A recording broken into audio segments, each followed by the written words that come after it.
성경, 역사상 가장 많이 읽힌 책이지만 동시에 어디서부터 시작해야 할지 가장 막막하게 느껴지는 책이 아닐까 싶어요.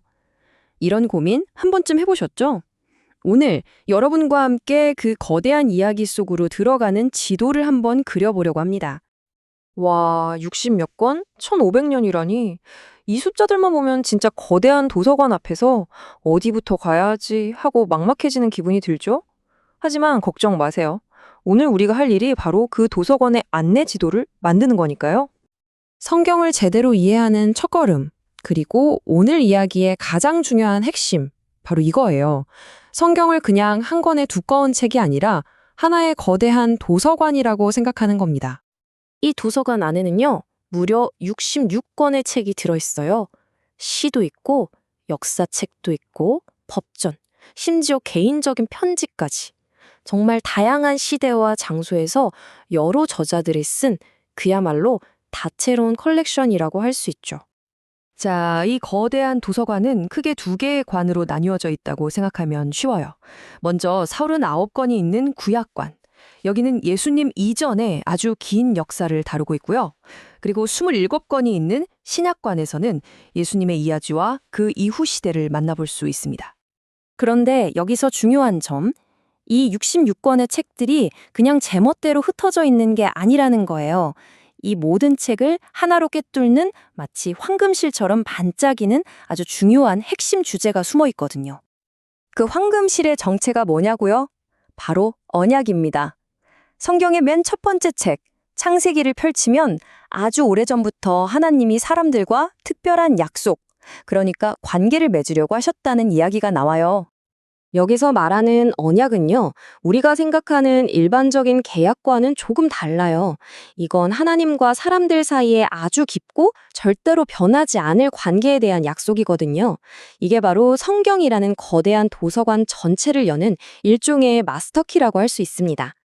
정말 놀라운 건요, 성경의 첫 책인 창세기에서 시작된 이 언약 이야기가 수천 년이라는 시간을 훌쩍 뛰어넘어서 맨 마지막 책인 요한계시록에서 그대로 이어진다는 거예요. 바로 이 부분에서 이 책들이 다 연결되어 있구나 하는 성경의 놀라운 통일성을 발견하게 되는 거죠. 자, 그럼 이제 도서관의 전체적인 구조랑 핵심 주제까지 파악했으니까 이제 각 서가에는 어떤 종류의 책들이 꽂혀 있는지 한번 구경해 볼까요? 장르별 투어 지금 바로 시작합니다. 구약관부터 가볼게요. 여긴 크게 4개의 서가로 나눌 수 있어요. 율법서는 이스라엘이라는 나라의 헌법 같은 거고요. 역사서는 그들의 흥망성쇠를 담은 뭐랄까 대하드라마 같죠. 시가서에서는 아름다운 시와 삶의 지혜를 얻을 수 있고 예언서를 통해서는 미래를 향한 하나님의 메시지를 살짝 엿볼 수 있습니다. 예를 들면 율법서 코너에서는 그 유명한 천지창조 이야기, 창세기를 만날 수 있고요. 역사서 코너에서는 땅을 정복해 나가는 영웅담, 여호수아서를 발견할 수 있죠. 시편에서는 정말 아름다운 노래들을, 이사야서에서는 미래를 향한 힘찬 외침을 들을 수 있어요. 장르마다 분위기가 정말 다르죠? 자, 이번엔 도서관의 반대편, 신약관으로 한번 넘어가 볼까요? 이곳의 책들은요, 딱 한 인물, 바로 예수 그리스도의 이야기, 그분이 남긴 영향력을 중심으로 따여 있어요. 여기도 마찬가지로 복음서, 역사서, 서신서, 예언서 같은 독특한 장르들이 있습니다. 신약의 이야기는 대략 이렇게 흘러가요. 먼저 복음서에서 예수님의 삶을 4가지 다른 시선으로 만나보고요. 그 다음 사도행전이라는 역사서에서 그 가르침이 세상으로 어떻게 퍼져나갔는지 따라가 봅니다. 서신서들은 초기 교회 지도자들이 여러 교회와 개인에게 보낸 편지들을 모아놓은 거고요. 그리고 마지막 요한계시록이 이 모든 이야기의 대미를 장식하는 예언서인 거죠. 자, 이제 여러분 손에는 성경이라는 도서관의 지도가 들려있는 셈이에요. 그럼 이제 어떤 길을 따라서 이 흥미진진한 모험을 시작하면 좋을까요? 제가 몇 가지 실용적인 로드맵을 제안해 드릴게요. 물론 모두에게 딱 맞는 완벽한 길이라는 건 없어요. 제일 중요한 건 여러분의 호기심과 스타일에 맞는 나만의 길을 찾는 거죠.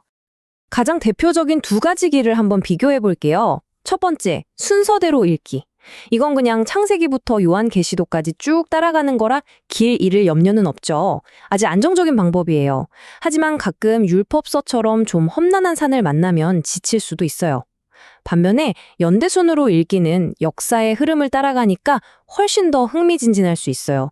하지만 책의 이쪽 저쪽을 막 넘나들어야 해서 약간의 수고가 필요하죠. 매일 똑같은 음식만 먹으면 질리잖아요. 독서도 그럴 수 있어요. 그래서 이런 방법도 있습니다. 마치 요일별로 다른 코스 요리를 즐기는 것처럼 매일 다른 장르를 맛보는 거예요. 월요일에는 역사 이야기를 읽고, 수요일에는 시를 음미하고, 주말에는 예수님 이야기를 만나는 거죠. 와, 이렇게 하면 정말 지루할 틈 없이 성경의 다채로운 매력을 마음껏 즐길 수 있겠죠? 자, 이제 정말로 여러분의 여정을 시작할 시간입니다. 떠나기 전에 오늘 우리가 가방에 챙긴 3가지 핵심 도구 다시 한 번만 확인해 볼까요?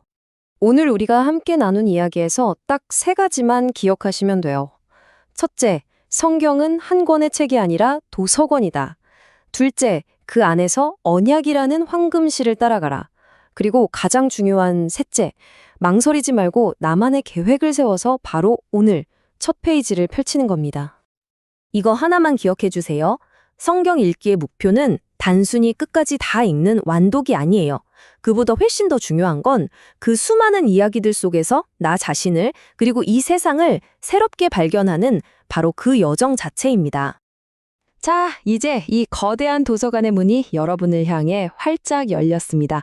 수많은 이야기가 바로 여러분을 기다리고 있어요. 이제 여러분의 차례입니다. 어떤 책을 가장 먼저 펼쳐보시겠어요? 여러분만의 첫 번째 발견은 과연 무엇이 될까요?